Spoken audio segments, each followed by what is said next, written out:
Hello, good evening, and welcome to another episode of Andrea Speaks TV. I'm your host, Andrea, bringing you commentary you can use. So, thank you so much for taking time out of your day to tune in and support the channel.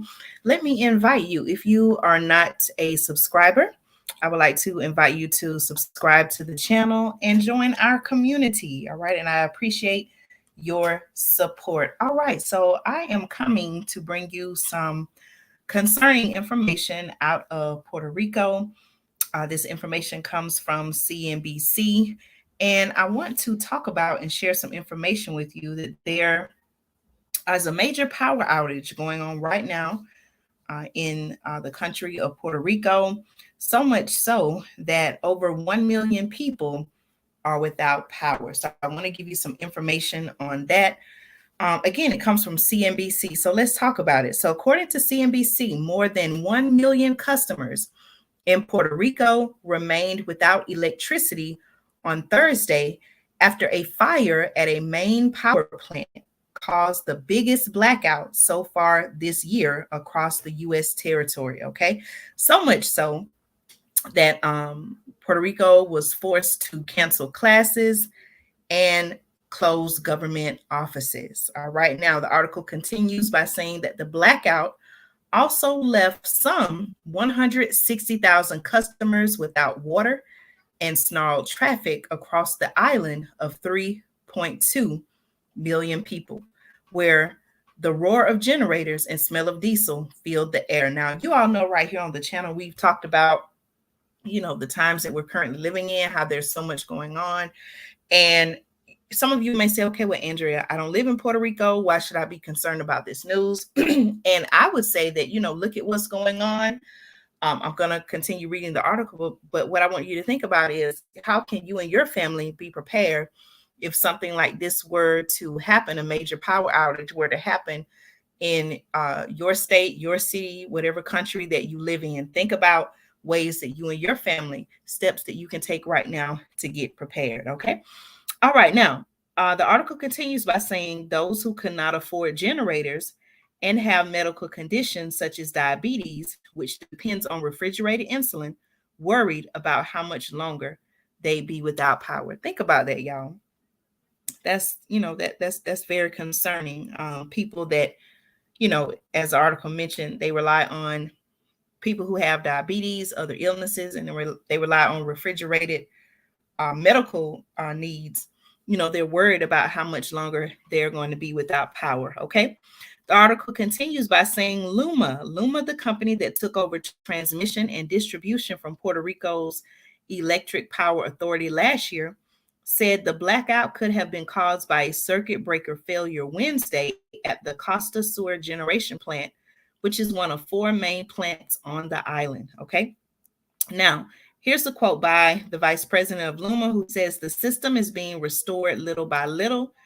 Let's see. And that the company is trying to complete the work within 24 hours. Now, the article also says, here's a quote, that the people of Puerto Rico have to understand that it's a system with a lot of years. Bringing back Puerto Rico's system is a delicate and complicated process. All right. Now, Luma said the exact cause of the interruption is unknown. Now, listen to this, y'all. This is where it gets concerning. All right, here is a quote another quote by the vice president of Luma, who says it's going to require an exhaustive investigation, adding that the equipment whose failures sparked the fire had been properly maintained. So basically, they're saying that the equipment that caused the fire, it had been up to date on its maintenance. It had been properly maintained. Yet here we are, and we have this major power outage going on. So it sounds like someone is going to have a lot of explaining to do, and there needs to be accountability if, in fact, the equipment that sparked the fire had been properly maintained. Okay, you all let me know your thoughts. I know, just based on research I've done in the past, I know Puerto Rico has been, a lot has been going on in the past with Puerto Rico. And so,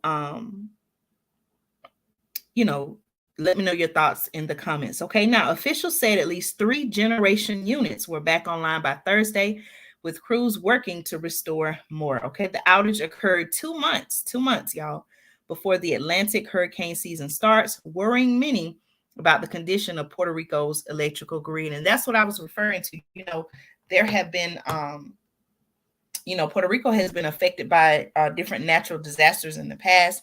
And now the fact that here we are and we have this major power outage, it can really put a strain on, what they're already currently facing. Okay. All right. You all make sure that you subscribe to the channel, like this video, share this video. If you find the information to be useful. Okay. I'm going to continue reading.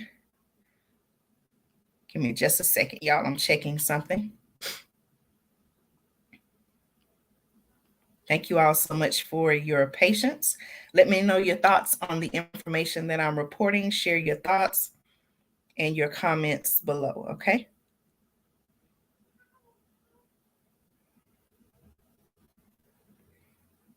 Okay.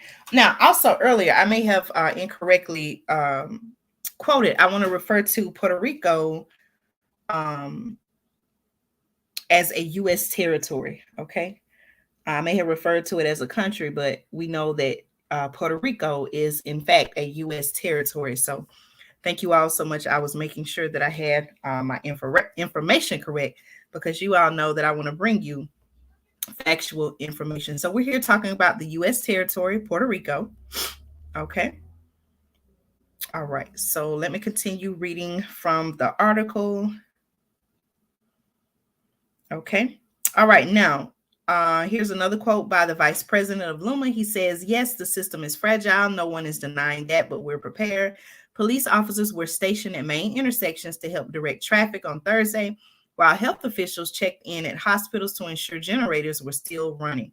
The outage further enraged Puerto Ricans already frustrated with an electricity system raised by Hurricane Maria in 2017. Remember, I shared with you all how Puerto Rico had already been through a series of natural disasters, and maybe in some cases they're still trying to recover from what has happened in the past. And now here you have this major power outage. Okay, thank you all so much, those who are tuning in now live, or if you're watching by replay, make sure you leave me a comment. Let me know your thoughts on what's currently happening in the U.S. territory of Puerto Rico. Okay, so understandably, we can see why Puerto Ricans are very upset. Okay.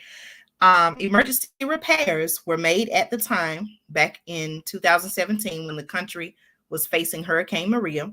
Okay, it says emergency repairs were made at the time, but reconstruction efforts have not yet started, and power company officials blame aging, ill-maintained infrastructure for the ongoing outages. Okay, now a series of strong earthquakes that struck southern Puerto Rico, where the Costa Sur plant is located, also had damaged it.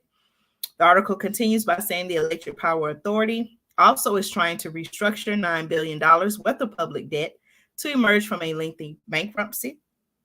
The company has struggled for decades with corruption, mismanagement, and a lack of maintenance. All right. The article concludes by saying in June last year, a large fire at a substation in the capital of San Juan left hundreds of thousands without power. Another fire at a power plant in September 2016 sparked an island-wide blackout. Okay, so we definitely want to, pay attention to what is going on here. It seems as though, based on the information given in the article, it seems as though Puerto Rico, the U.S. territory of Puerto Rico, they have their own set of issues stemming from the need to update what they refer to as aging, ill-maintained infrastructure. The company, let's see what they were referring to. Okay, Electric Power Authority going through its own set of financial restructuring, public debt issues, trying to emerge from a lengthy bankruptcy. So I would like to know your thoughts. I want to hear from you all. What do you think it will take to get the electric grid in Puerto Rico to where it needs to be? What do you think needs to be done? Do you think that there needs to be some international assistance involved? What are your thoughts on what's happening in Puerto Rico? And do you feel, we've seen, well, based on my research, I've seen where they have talked about the need for not only for the United States to be energy independent, but also, to look and see what areas where we need to, as a country, make improvements in our electric grid. Now, you all remember several months back when the electric grid failed. I believe it was in Texas. And we talked about, what happened there. People were without power for weeks. So this is definitely a situation I want to follow. I pray that the people in Puerto Rico are able to get the things that they need during this time. And I'm going to keep an eye out on this story and bring you all updates. Let me know your thoughts in the comments about the major power outage in Puerto Rico, where over 1 million people, are still without power. So thank you all so much for tuning in. I appreciate your support. Speaking of emergency situations, you all know I've talked about here on the channel the need for us to all be prepared. So make sure you get your emergency food supply and survival needs by checking out my website, preparewithandrea.com. I'll actually go back and I'll post a link in the comments to show you how to go to my website and how to place an order there. I have some emergency food supply as well as survival needs. I actually got a shipment in just last month. And so I'm going to be sharing some things with you all. I do a separate video on that. But make sure you check out my website. Again, it is preparewithandrea.com, where you can get your emergency food supply and survival needs. And follow me on Instagram. You can find me on Instagram at Andrea Speaks TV. Again, make sure you follow me on Instagram at Andrea Speaks TV. So this has been another episode of Andrea Speaks TV. I'm your host, Andrea. Thank you all so much for your support, and I'll talk to you soon. Have a great evening.